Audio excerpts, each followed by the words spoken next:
Assalamualaikum warahmatullahi wabarakatuh. Koordinator TK Aisyah secabang Gombong, narasumber Ibu Sumarni SPD serta Bu Ibu Guru TK Aisyah 6, Guru TK Aisyah secabang Gombong. Pertama-tama marilah kita panjatkan puji syukur kehadirat Allah Subhanahu wa taala yang telah melimpahkan rahmat dan hidayahnya kepada kita semua sehingga kita bisa berkumpul bersama dalam acara workshop komunitas praktisi TK Aisyah 6 secabang Gombong. Tak lupa sholawat serta salam kita haturkan kepada Nabi Agung Muhammad Shallallahu Alaihi Wasallam yang telah kita nantikan syafaatnya di yaumul akhir nanti. Sebelum acara dimulai, saya sebagai pembawa acara akan membawakan susunan acara terlebih dahulu. Yang pertama, pembukaan. Yang kedua, sambutan. Yang ketiga, inti. Yang keempat, penutup. Yang pertama, pembukaan. Mari acara ini dibuka dengan bacaan basmalah bersama. Meningkat acara selanjutnya, kedua yaitu sambutan dari koordinator TK Aisyah secabang Gombong yang akan dipimpin oleh Ibu Wardana SPD. Kami persilakan.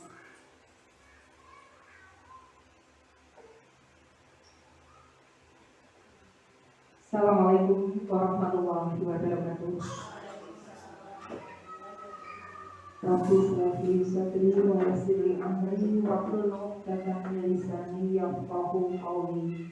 Alhamdulillahirabbil alamin. Rekan-rekan semua dari TK Aisyah 1 sampai TK Aisyah 7 Kecamatan Gombong yang saya hormati, puji syukur kehadirat Allah pada siang hari ini kita bisa berkumpul untuk mendapatkan ilmu thalabul ilmi yang akan disampaikan oleh beliau Ibu Sumarni SPD. Salawat serta salam kita tujukan kepada Nabi Agung Muhammad Sallallahu Alaihi Wasallam. Semoga kita tetap diakui sebagai umatnya dan besok di yaumul akhir akan mendapat syafaat dari beliau. Amin ya rabbal alamin. Yang terhormat Ibu Sumarni SPD selaku narasumber dan insya Allah akan menjadi guru penggerak angkatan berapa Bu? Angkatan ke-6. Ini luar biasa perjuangannya. Alhamdulillah dari TK Aisyah Kecamatan Gombong mengantarkan 2 rekan, beliau Ibu Sumarni SPD dan Ibu Safitri SPD dari TK Aisyah 1 Gombong. Ibu-ibu ini semuanya monggo kami matur dukunglah 2 rekan kita. Mereka sedang berjuang untuk membawa sekolah kita untuk lebih baik lagi, untuk bergerak dan bergerak. Monggo. Insya Allah kami semuanya 100% mendukung. Tidak ada kata menghalangi, tapi kami mendukung pokoknya. Bisa dan tidak bisa harus menjadi guru penggerak, dan insya Allah kalau sudah mempunyai guru penggerak akan secepatnya menjadi kepala sekolah. Terima kasih. 2 kandidat kepala TK Aisyah Kecamatan Gombong sudah digodok mulai bulan Agustus kemarin. Alhamdulillah, doakan ini yang siap atas 50. Ya, halo, TK 1 dan TK 2. Bu Lili siap, siap, ya, saya juga siap. Terima kasih. Yang masih muda-muda, timur-timur, monggo secepatnya untuk ikut mendaftar guru penggerak. Halo, TK, wah berarti akan selesai. Yang di atas 52, TK 1 dan TK 2. TK 3 sudah PSP 4. Halo, TK 4 sibuk sendiri.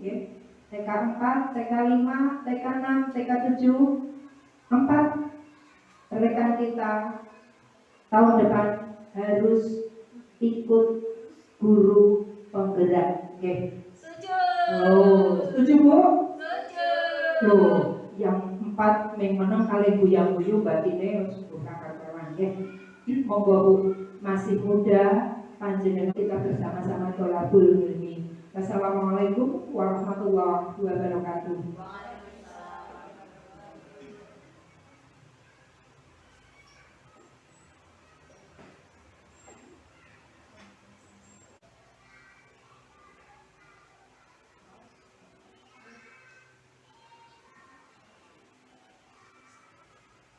Pada kesempatan kali ini, Ibu-ibu yang kami hormati, dari perjalanan kami mengikuti guru penggerak, itu kami melaksanakan yang pertama yaitu modul 1, itu ada 4 materi, yaitu modul 1.1 yaitu tentang pendidikan, filosofi pendidikan menurut Ki Hajar Dewantoro, dan 1.2 itu tentang peran dan nilai dari guru penggerak, dan yang ketiga itu 1.3 itu tentang visi-misi, ya, kita pembentukan visi-misi seperti yang ada di KOSP itu. Dan pada kesempatan yang terakhir di modul 1 yaitu tentang budaya positif. Jadi Bapak Ibu yang kami hormati, bahwasanya apalagi kita di dalam mengajarkan anak-anak di TK itu sebetulnya untuk aturan yang kita tulis itu anak-anak itu tidak paham ya Bu. Jadi untuk misalnya panjenengan membuat aturan yang tertulis, misalnya tentang tata tertib, anak harus datang sebelum jam sekian, anak harus seperti ini. Nah itu secara tertulis itu merupakan suatu aturan. Nah nanti apabila aturan itu tidak dilaksanakan ataupun aturan itu dilanggar, tentunya anak-anak tersebut akan mendapatkan suatu sanksi ataupun hukuman, ya. Tetapi pada kesempatan kali ini Ki Hajar Dewantoro itu menuliskan bahwasannya kita terapkan saja tentang budaya positif. Bahwasannya budaya positif itu nantinya anak-anak itu ditekankan dalam menjalankan itu dari dalam dirinya, ya. Nah, di sini di dalam konsep utama budaya positif itu di modul 1.4 itu ada beberapa poin yang akan kita pelajari atau akan kita laksanakan nantinya untuk diterapkan di sekolah kita masing-masing. Untuk yang pertama yaitu perubahan paradigma belajar, dan untuk yang kedua itu tentang disiplin positif, dan selanjutnya tentang kebutuhan dasar manusia. Terus selanjutnya lagi tentang motivasi perilaku manusia, dan yang selanjutnya posisi kontrol restitusi, dan selanjutnya tentang keyakinan kelas, dan yang terakhir yaitu tentang segitiga restitusi. Nah, di sini itu sebetulnya di dalam kita melaksanakan pembelajaran di TK itu sudah dilaksanakan semua, tetapi kita tidak paham tentang istilah-istilah yang baru kita dapatkan. Nah, dari sini nanti kita akan kupas satu persatu dari 7 item konsep utama dari budaya positif. Untuk yang pertama yaitu tentang pembelajaran paradigma baru. Nah, di sini ada pembelajaran dengan paradigma baru dirancang berdasarkan prinsip pembelajaran yang terdiferensiasi sehingga setiap siswa itu belajar sesuai dengan kebutuhan dari tahap perkembangan untuk menjadikan profil pelajar Pancasila. Ya, jadi pada kesempatan kali ini kita kan sudah menggunakan kurikulum baru, ya Bu. Jadi sudah menggunakan kurikulum merdeka. Nah di sini juga diterapkan dalam paradigma baru agar nantinya kita dapat mendidik siswa itu menjadikan profil pelajar Pancasila. Masih ingat Bu, apa itu 6 item dari profil pelajar Pancasila? Monggo, sudah menggunakan apa belum?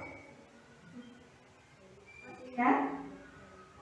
Untuk yang pertama itu tentang beriman dan bertakwa kepada Tuhan yang Maha Esa. Terus yang kedua, kita mendidik anak mandiri dulu, ya. Kita mendidik anak itu untuk mandiri, dan juga ada kenalan kritis, bergotong royong, dan yang terakhir adalah kebinekaan global. Nah, disitulah kita bisa menerapkan ataupun paradigma baru pada kesempatan saat ini, ya Ibu. Jangan lupa kita sudah masa-masa yang untuk mengikuti hal-hal yang baru, ya. Jadi di dalam pembuatan modul ajar itu jangan lupa selalu diterapkan tentang ataupun dimasukkan profil pelajar Pancasilanya. Nah, di situ kita belajar dengan paradigma baru. Apalagi di dalam TK, berdiferensiasi itu adalah suatu pembelajaran yang bermacam-macam, Bu. Jadi di TK kan kita dalam sehari itu kan kita membuka minimal itu kan 4 kegiatan, ya, minimal itu, ya. Kalau kita di TK sudah tidak kaget lagi dalam paradigma ini, tetapi untuk yang di jenjang ataupun fase yang A sampai yang selanjutnya itu harus menyesuaikan. Alhamdulillah untuk di TK ini kita tinggal mengembangkan lagi, mengemas lagi dengan kegiatan yang bervariatif seperti itu yang namanya diferensiasi. Jadi di TK pun kita menyesuaikan dengan kebutuhan anak. Makanya dari awal kita harus mengetahui karakteristik dari anak-anak tersebut, ya. Nah, itu yang dinamakan dengan paradigma baru. Kita lanjutkan untuk selanjutnya, apa sih yang namanya disiplin positif itu? Nah, kita tahunya disiplin itu kenapa Ibu? Kita tahunya disiplin itu rajin, tepat waktu, ya, teratur. Nah, itu namanya disiplin. Nah, di sini kita akan menegakkan kembali apa itu yang namanya disiplin positif, ya. Seperti di sini, dalam budaya kita, makna kata disiplin adalah melakukan sesuatu untuk mendapatkan kepatuhan, terus menghubungkan kata disiplin dengan tidak nyaman. Karena apa kok tidak nyaman, Bu? Iya, karena nanti kalau kita tidak taat pasti dihukum, ya. Apalagi walaupun kita di anak-anak usia dini atau di TK, itu juga kita menerapkan agar anak itu disiplin. Maka dari itu kita juga harus bukannya untuk mengekang anak, tetapi kita harus tegas kepada anak agar diterapkan sikap yang disiplin, tetapi dengan cara ataupun dengan modal yang baik agar anak itu tidak merasa dibebankan itu. Nah, dari ketidaknyamanan itu, ya, sebagai pendidik tujuan kita adalah menciptakan anak mempunyai disiplin diri, jadi tergantung pada dirinya, bukan dari orang lain, ya. Sehingga mereka bisa berlaku dengan mengacu pada nilai-nilai kebajikan yang universal, ya. Jadi nilai-nilai kebajikan itu kan luas, nih, Bu, tidak cuma perilakunya itu bukan, tetapi artinya itu sangat luas dan memiliki motivasi intrinsik, ya. Jadi anak itu kita sebagai pendidik itu menciptakan agar anak itu disiplinnya itu lahir pada dirinya, bukan dari peraturan tersebut. Kalau dari peraturan tersebut, anak sekarang sudah bagus, berangkatnya sudah tidak telat lagi karena sudah dituliskan aturan seperti itu.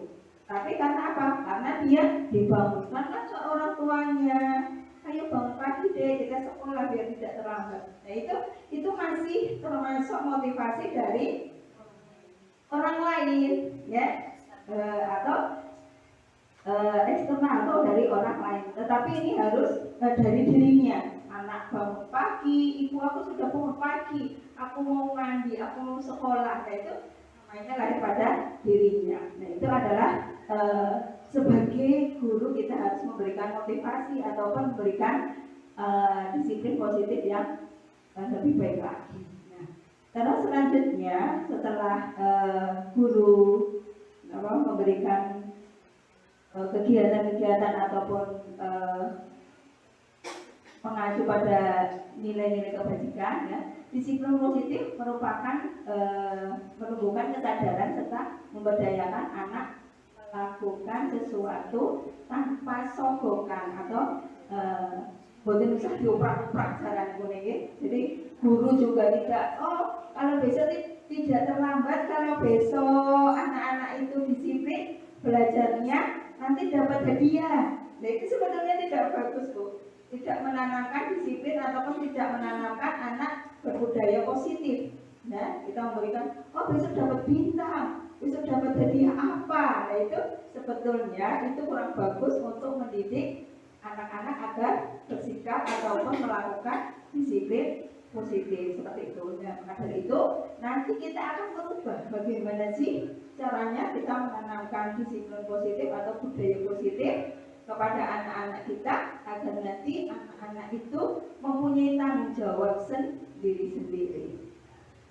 Selanjutnya, nah, terus dari poin yang ketiga itu ada kebutuhan dasar manusia. Apa sih kebutuhan dasar manusia? Tentunya ibu-ibu sudah mengetahui. Yang pertama yaitu pertahanan. Kita harus bertahan hidup, kita harus kuat hidup walaupun kehidupan ini banyak tantangannya, banyak masalahnya, tetapi kita harus bertahan.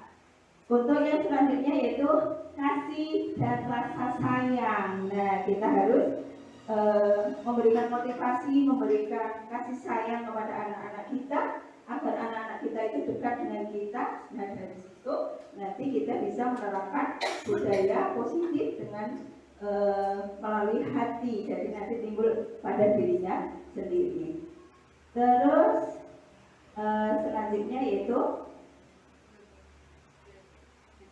diterima, ya, itu sebenarnya diterima di atau di komunitas banyak, Ibu. Jadi anak-anak itu bukan dikucilkan. Zaman sekarang itu kan banyak yang dibully, Ibu. Nah itu adalah suatu tidak mencerminkan dengan budaya positif.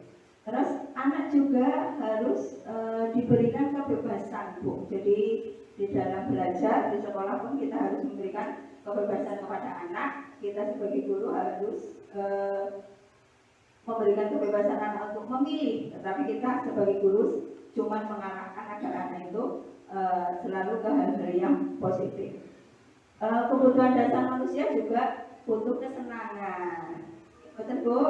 Iya, setiap orang berhak senang dan juga butuh dengan kesenangan. Selanjutnya yaitu motivasi perilaku manusia. Okay?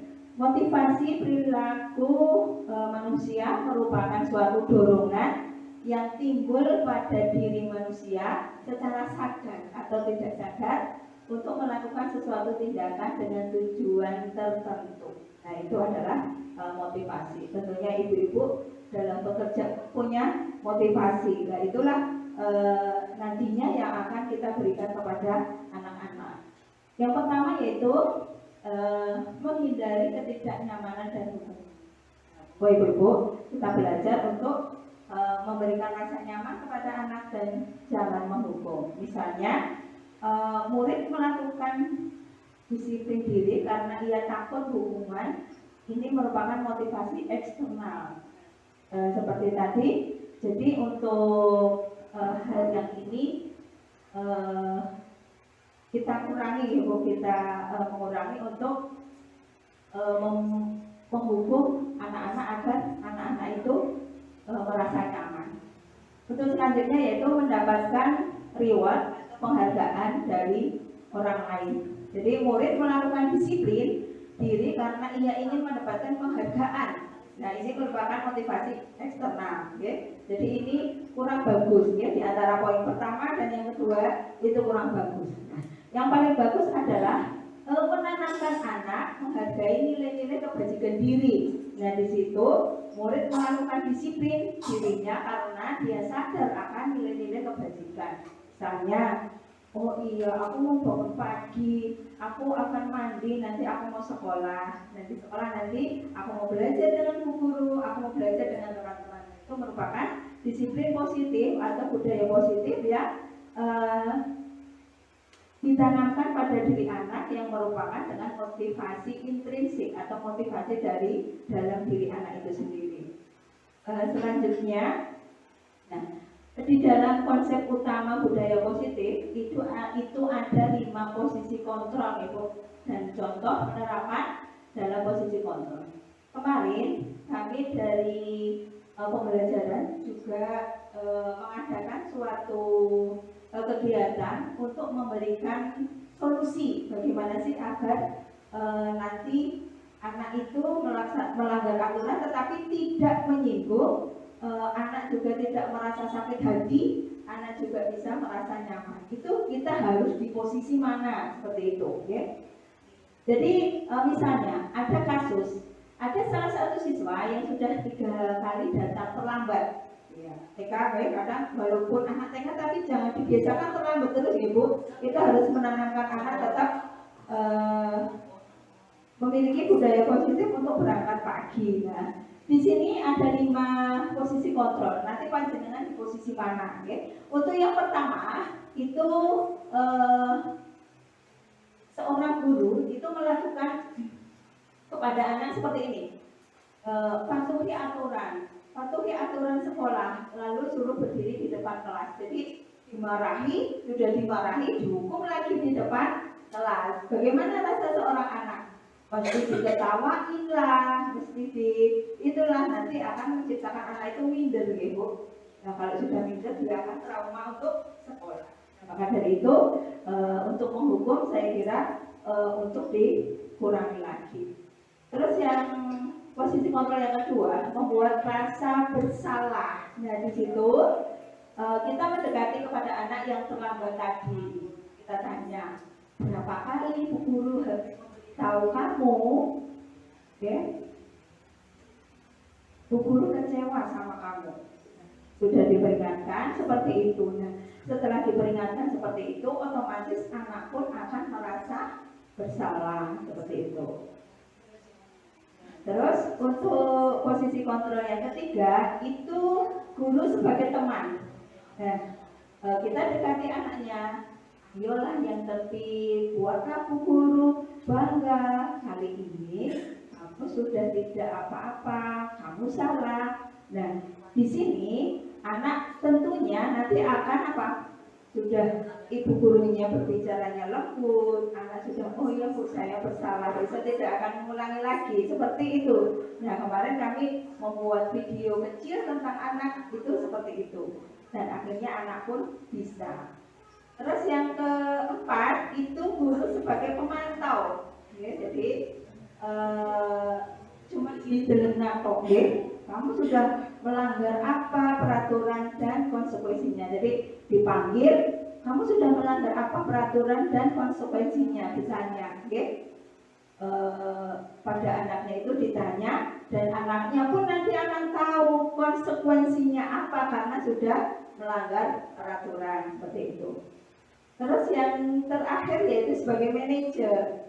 Nah, guru juga harus bisa jadi manajer, Ibu, yaitu dengan menanyakan kepada anak, apakah kamu tahu kesalahan yang kamu lakukan hari ini?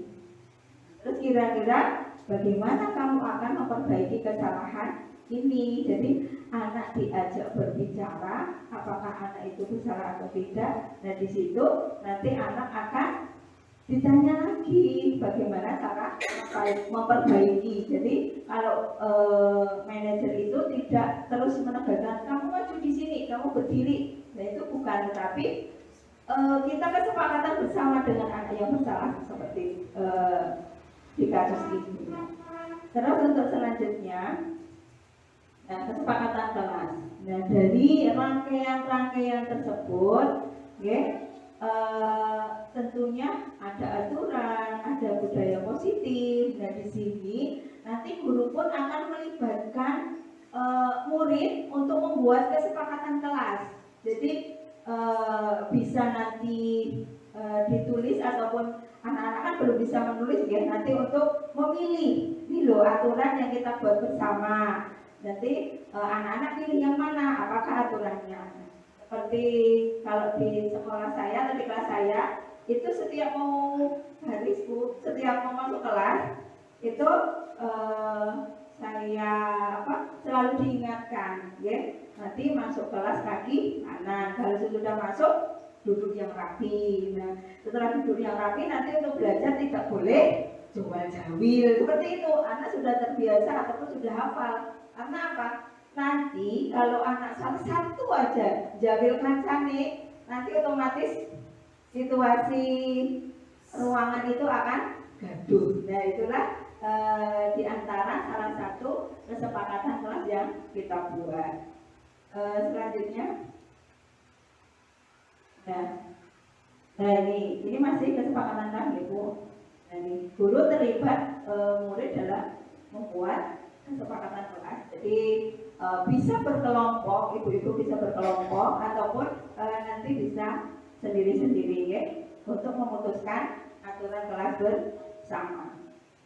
Selanjutnya, nah ini yang terakhir yaitu tentang segitiga restitusi. Nah ini yang kita ambil agar Bu, kita tidak selalu memberikan hukuman kepada anak-anak. Nanti kalau anak-anak bersalah ataupun anak-anak melanggar aturan, kita harus bisa menstabilkan identitas ya. Kita semua akan melakukan hal yang terbaik yang bisa kita lakukan untuk anak didik kita. Caranya bagaimana?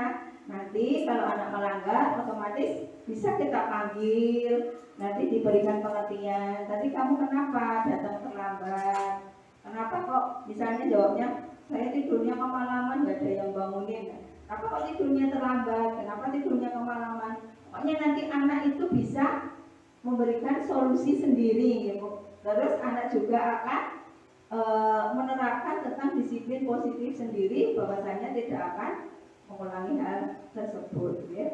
Jadi rangkaian dari menstabilkan identitas ya, selanjutnya validasi tentang tindakan yang salah ya. Semua perilaku itu mempunyai alasan, jadi jangan terus mengejudge anak itu kamu bersalah, kamu harus seperti ini. Nah, itu tidak baik.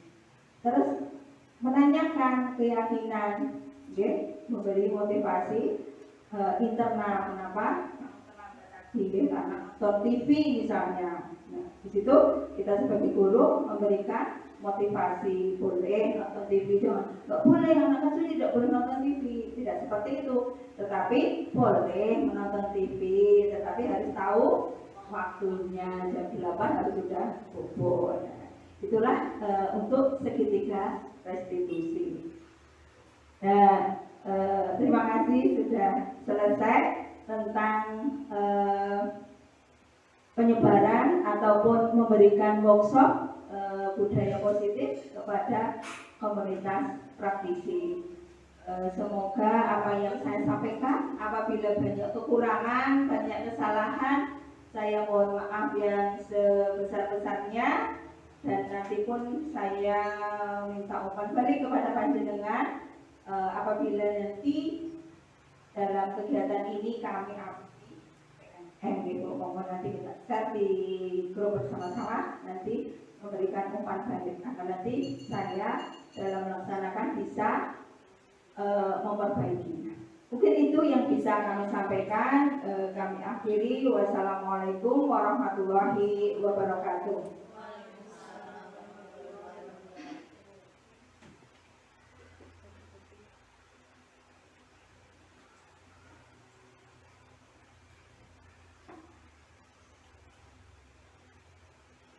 Terima kasih kepada Ibu Sumarni SPD yang telah memberikan pengalamannya tentang workshop komunitas praktisi TK kepada guru-guru TK Aisyah.